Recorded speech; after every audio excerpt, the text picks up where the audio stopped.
আসসালামু আলাইকুম ওরহমতুল্লাহি ওবরাকাতুহু। সুপ্রিয় বন্ধুরা, হাদিসের আলোচনায় আমরা এখন শুনব সহিহ বুখারী শরীফের 29 নম্বর হাদিস। বিসমিল্লাহির রহমানির রহিম।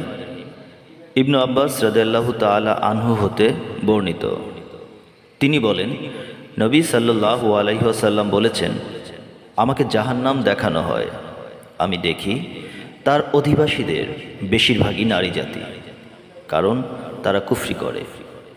জিজ্ঞেস করা হলো, তারা কি আল্লাহর সঙ্গে কুফরি করে?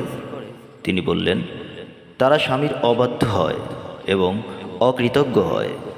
তুমি যদি দীর্ঘদিন তাদের কারো প্রতি ইহসান করতে থাকো, অতঃপর সে তোমার সামান্য অবহেলা দেখতে পেলেই বলে ফেলে, আমি কখনো তোমার নিকট হতে ভালো ব্যবহার পাইনি।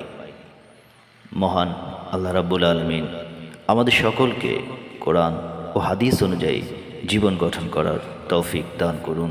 আমিন।